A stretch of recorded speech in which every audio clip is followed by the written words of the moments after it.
Welcome back, the both of you. Were there any troubles while we were out? None to speak of, aside from Eridor here. But what else is new? Out with it, Benedict! I heard you were beset by brigands. Is the young lord safe?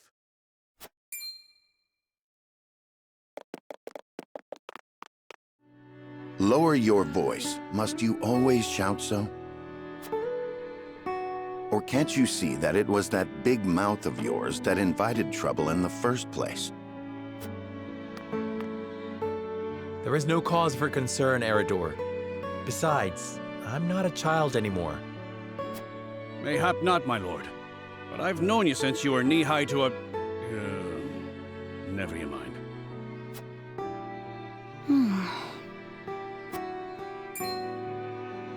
And this must be the young lord's bride-to-be. I am Frederica. It is a pleasure and honor to meet you all. And I am Gila, her attendant. Pleased to make your acquaintance. Allow me to introduce those in service of House Wolffort. This is Eridor, Master-at-Arms and Commander of our military forces. You'll be the lady of House Wolffort. No harm will befall you as long as I'm around. And this is Anna, my right hand.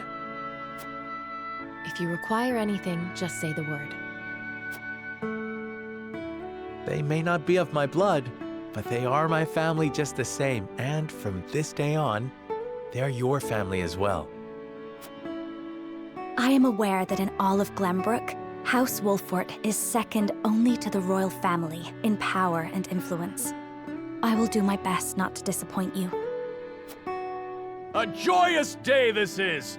The little lord grew up and found himself the perfect bride. Nigh brings a tear to my eye. His voice certainly does carry. Sorry, my lady, but you'll have to get used to it.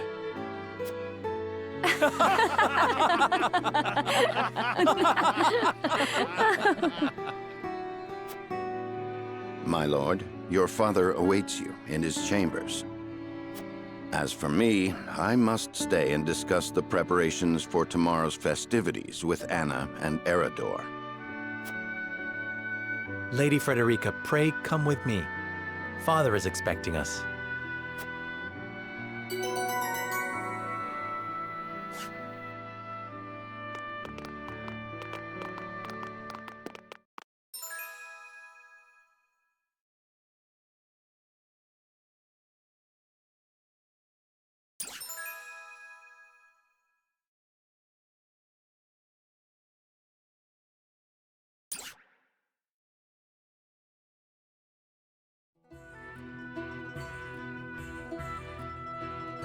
As you are well aware, there are two events of utmost importance to be conducted before Lord Serenoa and his bride are wed.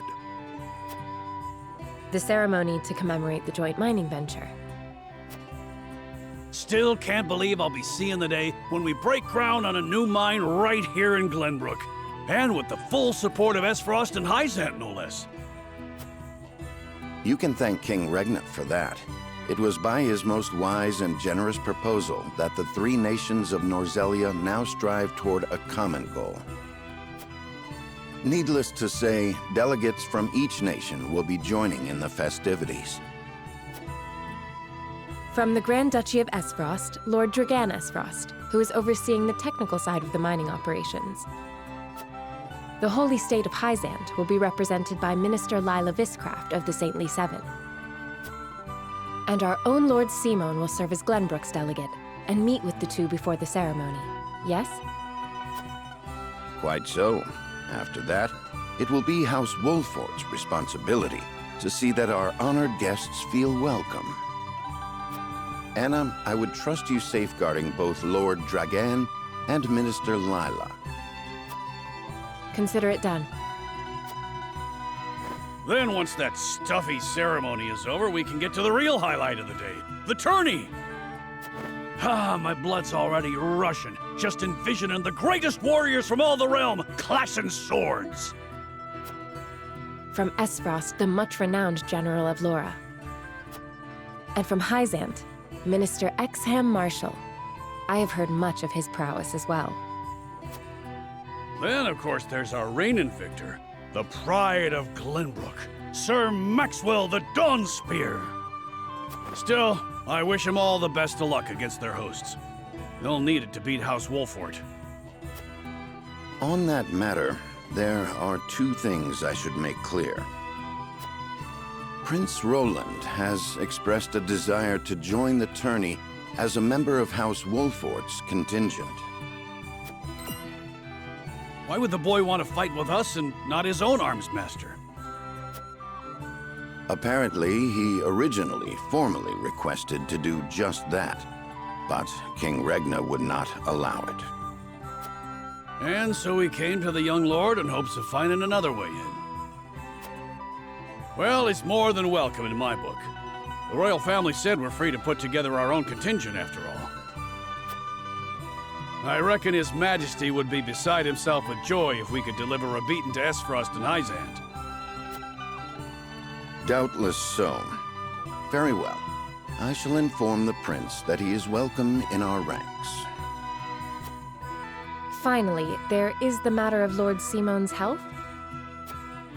Indeed. Sadly, the Lord of the House is in no condition to participate in the tourney. Barring some miracle, I anticipate that Lord Serenoa will have to fight in his Lord Father's stead. Lord Simon. I suppose age takes its toll on even the mightiest of men.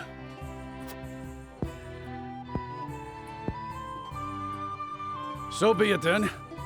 You can leave watching over the young lord and Prince Roland to me.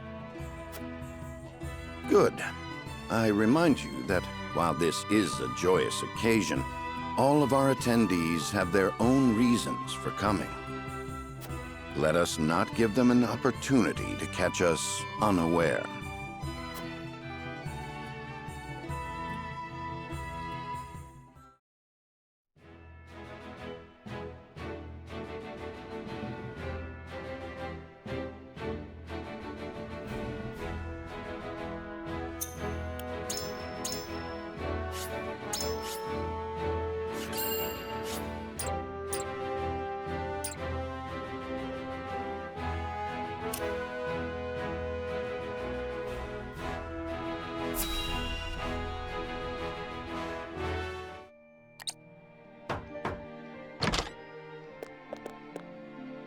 Father, I bring to you my betrothed, the Lady Frederica.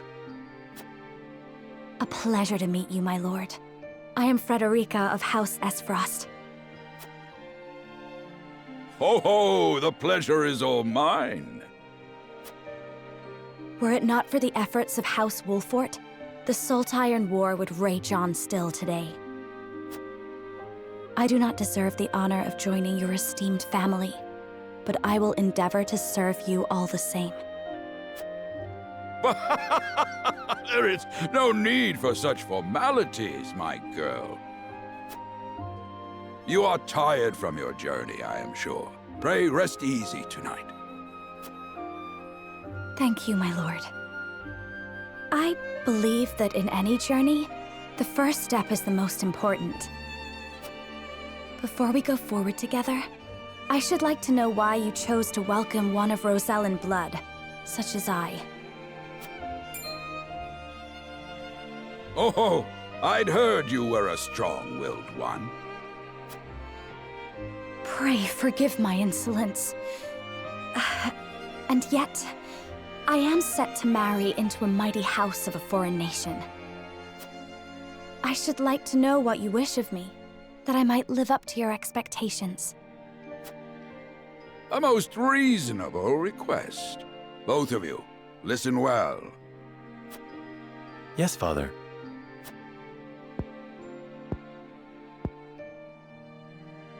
Your marriage was agreed upon by Glenbrook and Esfrost, that the ties between our two nations might be strengthened. To give us more leverage against Hyzant with their monopoly over salt. Precisely. With Glenbrook and Esfrost consolidating their power, Hyzant was left with little choice but to join the alliance. And yet, while Lady Frederica is indeed the Archduke's sister, at the same time she is the daughter of a Rosellan concubine. And House Wolffort, for all our military prowess, is no more than a bannerman of the king. If the aim was to forge the strongest bond we could between our two nations, It would be far more appropriate for my sister, Lady Erica, to wed the Crown Prince of Glenbrook. just so, yet neither nation chose that. And do you know why? So that if relations between our two countries were to take a turn for the worse, We could be cast away like pawns. Precisely. Such are the schemes of those who rule nations.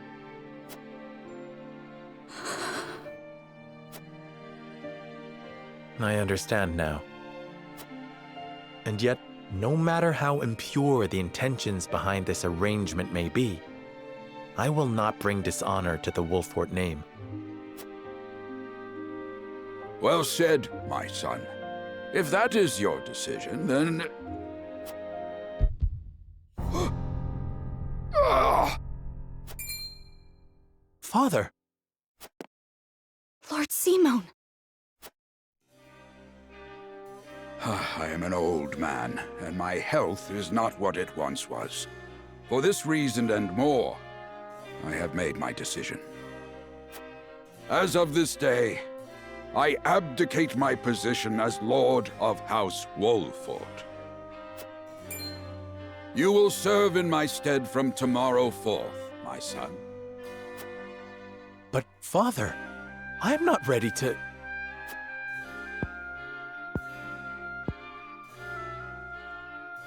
My decision is not made lightly. You have already shown me, with your words and your deeds, that you are more than ready. Think always about what your subjects need from you. Weigh your choices carefully, then take action. Do so, and I have no doubt you will make a great lord. And trust in Benedict. He shall serve you as well as he did me.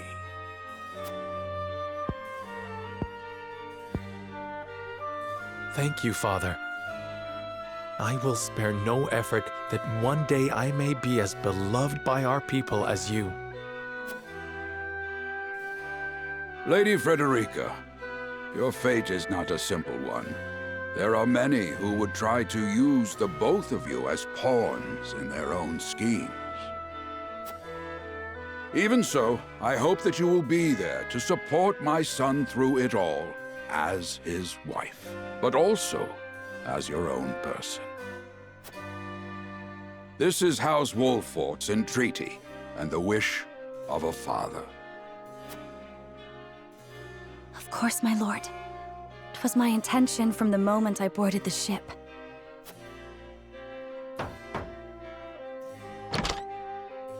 Beg pardon, my lord, but Lord Dragan and Minister Lila have arrived. Very well. Presiding over tonight's banquet will be my final duty as Lord of the House. Tomorrow's ceremony will mark the beginning of yours, my son. And after that will be your wedding. Rest well tonight, both of you, for busy days lie ahead.